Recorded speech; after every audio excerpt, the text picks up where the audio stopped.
Good morning, students. Myself Bala ma'am from MLP International School, Rajpura. Okay, let's start our math quiz preparation. And our first question is, what number comes before 149? 149 से पहले क्या आता है? Before मतलब पहले. तो क्या आता है बेटा 149 से पहले? 148 is right answer. Second is, the result of subtraction is called. जब हम किन्हीं दो नंबरों को सब्ट्रैक्ट करते हैं, आपस में माइनस करते हैं, तो जो आंसर आता है उसको हम क्या कहते हैं? सम बोलते हैं, प्रोडक्ट बोलते हैं, डिफरेंस बोलते हैं, सब्ट्रैक्ट. तो क्या बोलते हैं बेटा? Difference. Third is, Sunday is the dash day of the week. Sunday कौन सा वीक होता है? वीक के कौन सा दिन होता है? सॉरी, तो कौन सा दिन होता है बेटा? 7th, क्योंकि हम मंडे से काउंट करते हैं, वर्किंग डे मंडे लेते हैं और फिर संडे लास्ट में आता है. Fourth question is, profit is equal to dash. Profit हम निकालते हैं तो कैसे निकलता है? एसपी में सीपी को प्लस करते हैं, एसपी में से सीपी को माइनस करते हैं, सीपी में से एसपी को माइनस करते हैं, या सीपी में एसपी को हम प्लस करते हैं. तो देखो बेटा, अगर कोई चीज़ हम कम की खरीदते हैं, ज़्यादा की बेचते हैं, तब हमें प्रॉफिट होता है. जैसे हमने 2 रुपये की चीज़ खरीदी और 4 रुपीज़ में सेल कर दे तो हमें 2 रुपये प्रॉफिट हुआ. तो हम एसपी में से जब सीपी को माइनस करेंगे तो हमारा प्रॉफिट आएगा. तो second option is right of.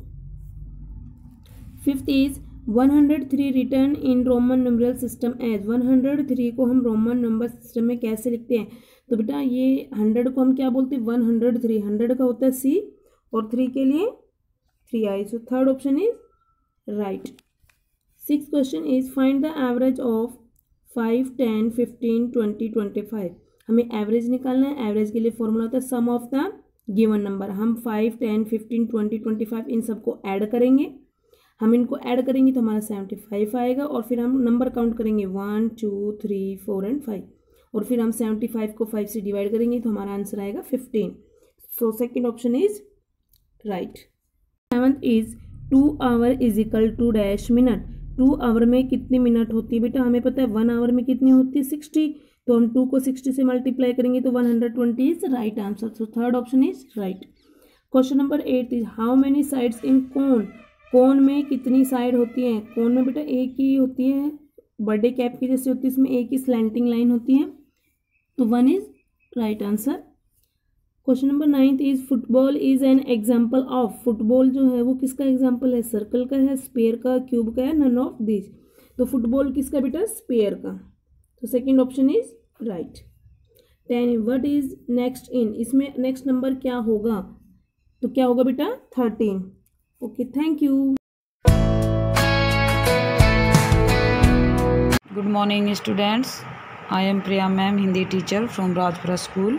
आज हम कर रहे हैं दिनांक 25/6/2020 में आधारभूत प्रश्नोत्तर, जो अभी आपकी व्याकरण प्रतियोगिता में जिस तरीके से आएंगे मैं उस तरीके से आपको समझाने की कोशिश कर रही हूँ. तो आप मेरे साथ ही पढ़ेंगे. सबसे पहला प्रश्न है, पत्र लिखना भाषा का कौन सा रूप है? हमने भाषा पढ़ी, उसका परिभाषा पढ़ी और हमने ये भी देखा कि भाषा के कितने रूप हैं और वो कौन कौन से होते हैं.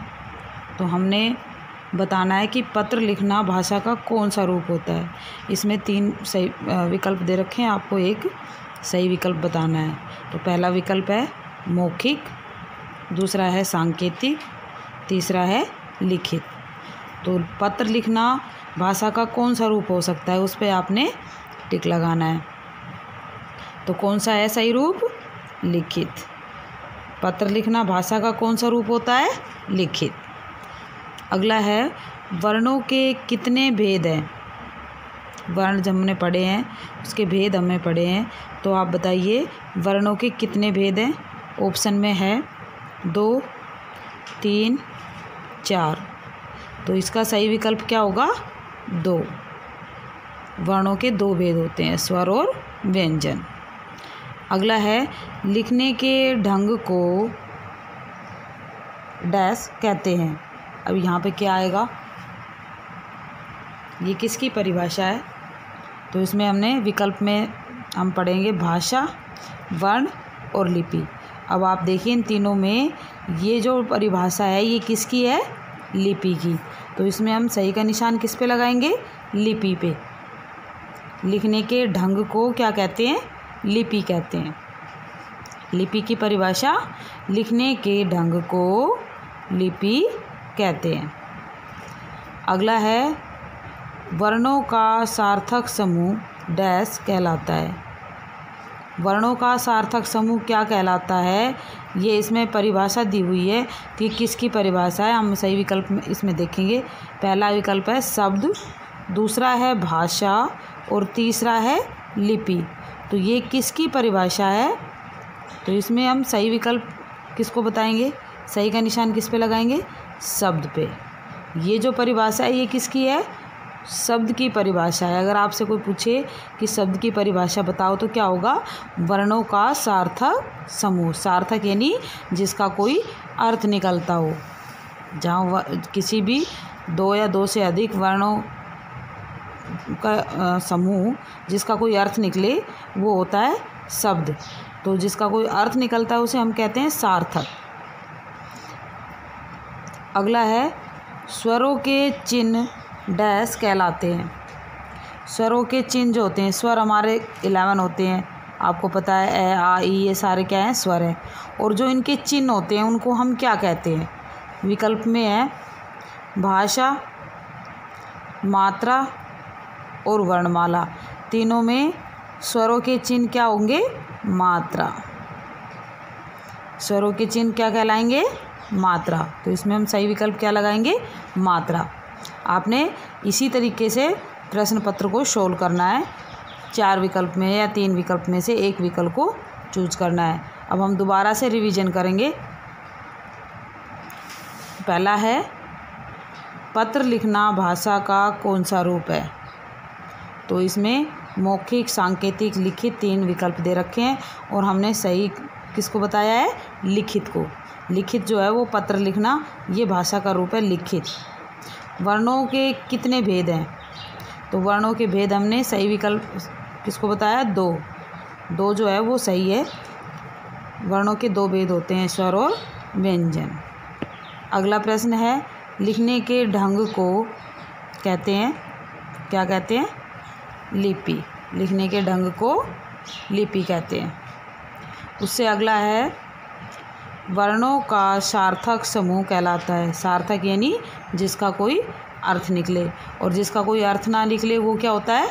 निरर्थक। तो सार्थक समूह क्या हो गया? शब्द। उसके बाद है, स्वरों के चिन्ह कहलाते हैं। स्वरों के चिन्ह क्या कहलाते हैं? मात्रा। ये किसकी परिभाषा है? मात्रा की। तो इसमें हमने पढ़ा मात्रा की परिभाषा, लिपि की परिभाषा, शब्द की परिभाषा, है ना। ये हमने सारी परिभाषाएं पढ़ी और आपको ये याद भी होनी चाहिए। इसी तरीके से आपने अपना प्रश्न पत्र हल करना है। धन्यवाद। Morning students, I am Simran ma'am, your English teacher.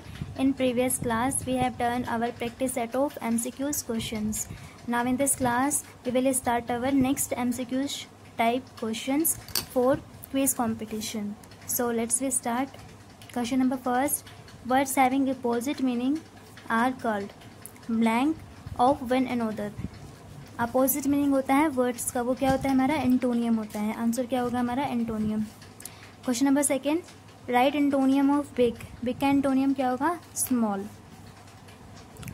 Question number third, the Apple is sweet, find out the predicate. Predicate का फाइंड आउट करना है तो एप्पल हमारा सब्जेक्ट हो जाएगा और इट्स स्वीट क्या होगा? Predicate. Answer is it's sweet. Question number four, the carat is red, find out the subject. Subject क्या होगा इसमें? The carat. Question number fifth है, द पर्सन और think about which something is sad is called the blank subject. जिस भी person और thing के बारे में कुछ कहा जाता है वो क्या होती है? हमारी सब्जेक्ट। नेक्स्ट है, how many types of noun, and there are 5 types of noun. 7, a word use to join 2 words, clauses और sentences is called the blank conjunction. वो वर्ड जो कि 2 वर्ड्स को ज्वाइंट करने का काम करता है और 2 सेंटेंसेस को ज्वाइंट करने का वर्क करता है, वो क्या होता है? हमारा कंजक्शन होता है। नेक्स्ट क्वेश्चन है, the noun which name only one person और थिंग्स आर कॉल्ड ब्लैंक, क्या कहते हैं उसे? द सिंगुलर नाउन, जिसमें ओनली वन पर्सन और वन थिंग का जिक्र किया गया हो। Next, blank Taj Mahal is a beautiful, इसमें आर्टिकल फिलअप करना है तो किसी भी फेमस बिल्डिंग का नेम होता है तो उसमें क्या आता है? द आता है, ठीक है। तो the Taj Mahal is a beautiful. Next है यूज़ ब्लैंक एम्ब्रेला, क्या आएगा इसमें? Use an umbrella.